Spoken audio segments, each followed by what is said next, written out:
And here it is, and I will show it to you.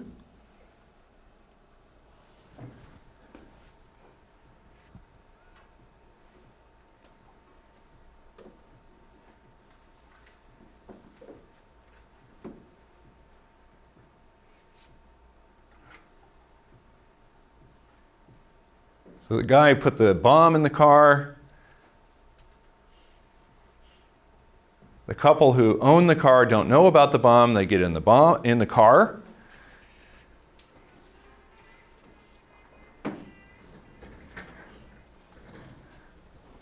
Okay, and then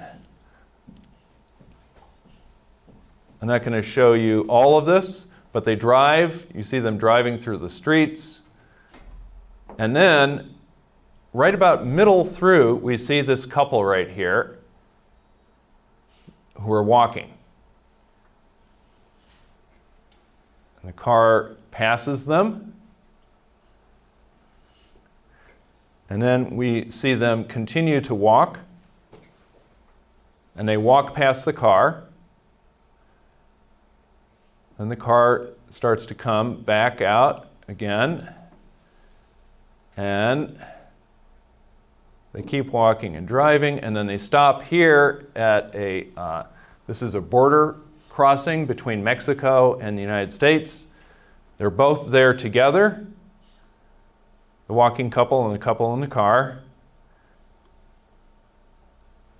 The walking couple walks away, the couple in the car drives off, and then we see the walking couple kiss, and that's the end of that shot.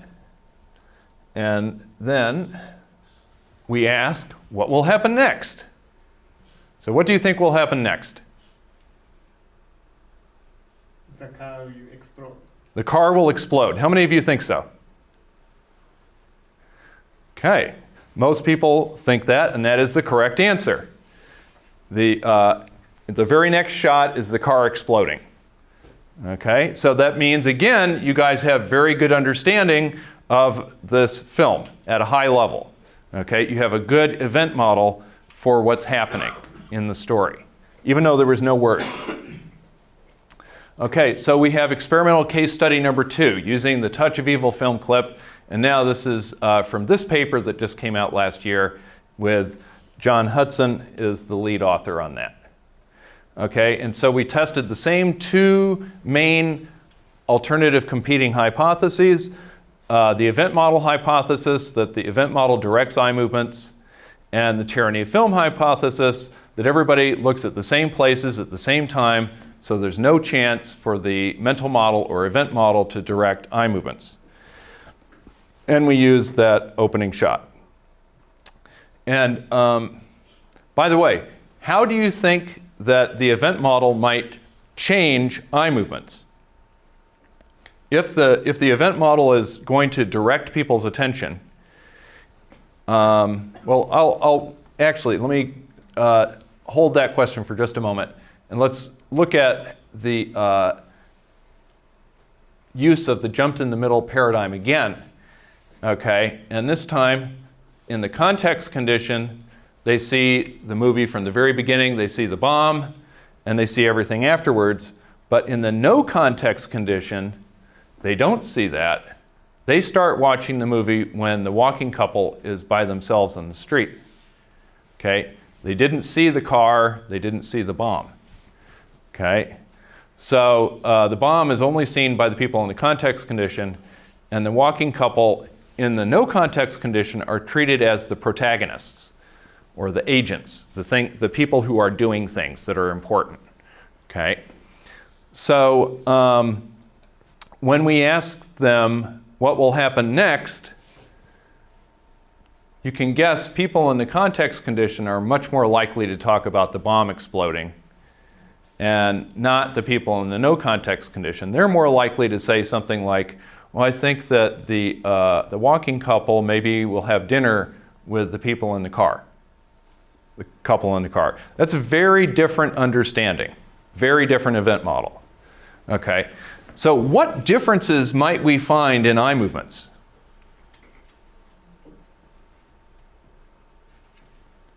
How about for the people who know about the bomb? How might that affect their eye movements?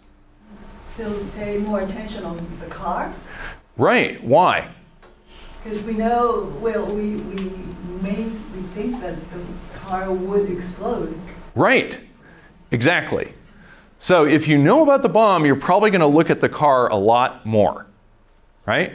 Because every time you see the car, you're thinking, oh my God, is it going to explode? Is it going to kill the walking couple too? Is it going to kill other people, right? If you don't know about the bomb, who cares about the car, right? And especially if you treat this walking couple as the protagonists, you don't even know about the people in the car. So they're not important to you, okay? All right, so for our experiment, we had 193 viewers, so we had 96 viewers per condition, okay?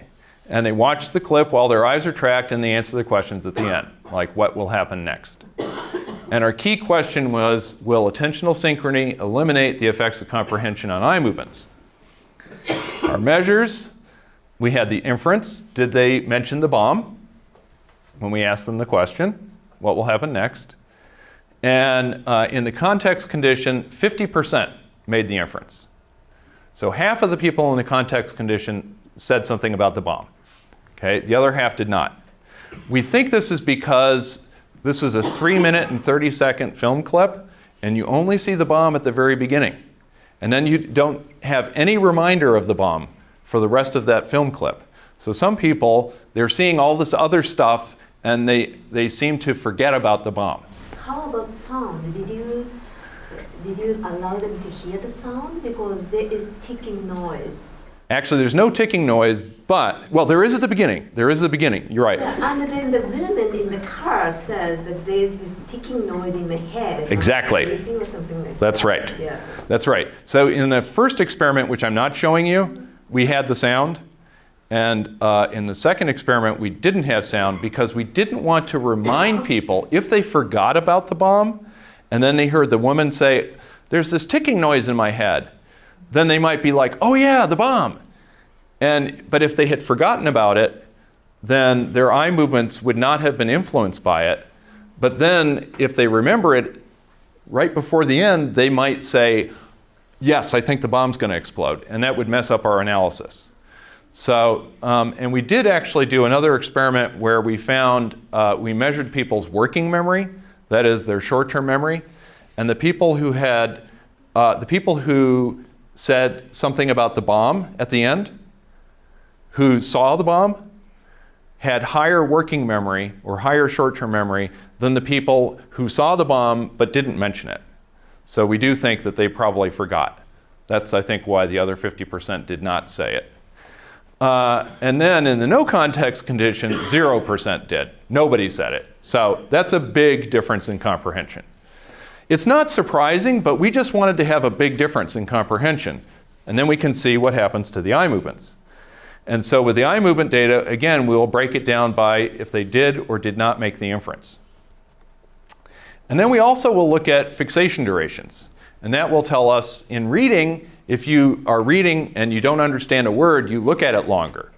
Okay, so your fixation duration is longer. So that can tell us if they're having a hard time understanding or easy time understanding. And then attentional synchrony, and then also attention, eye fixations to the car, which is what was just mentioned. Okay, that could be a big difference. So let's look at the fixation durations first. This is the no context. Here's the context who did not make the inference, and here's the context who did make the inference.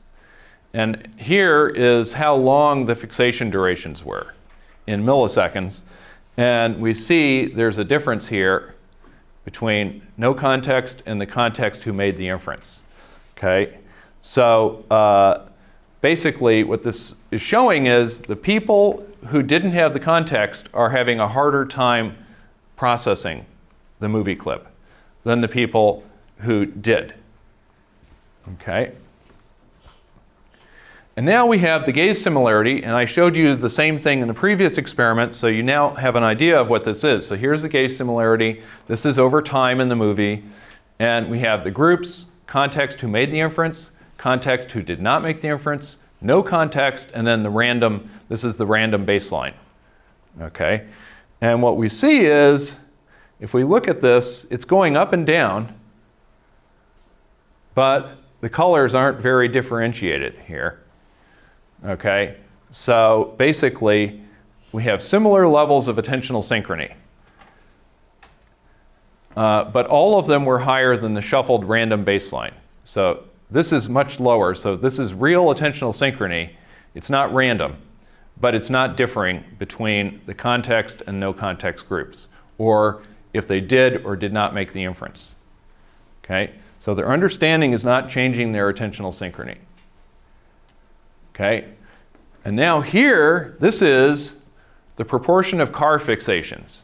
So we measured how often they fixated the car. And this is from the beginning of the video to the end. This is the very beginning when the no context group started to watch the movie. And if you compare over this whole time period, you can see that they're very similar. Okay? So there was no difference. It was not different. Okay? So overall, we had no difference in the fixations of the car. However, there was a small difference. And that is right here, the first 8 seconds, when the car first appeared for the people in the no context group. And so right there, we actually are finding a difference where in the no context group, they're not looking at the car very much. Okay? That was when the car was parked and the walking couple walked past it. Okay? The people in the no context group, to them, that's just background. So they don't really pay much attention to it. But the people who'd been watching from the beginning, who knew about the bomb and also treated the people in the car as protagonists, they are watching it much more. Okay? So, and so we call that the agent effect. Okay? An agent is somebody who does things. Okay? And they're treating the people in the car as agents rather than as background. Okay? So,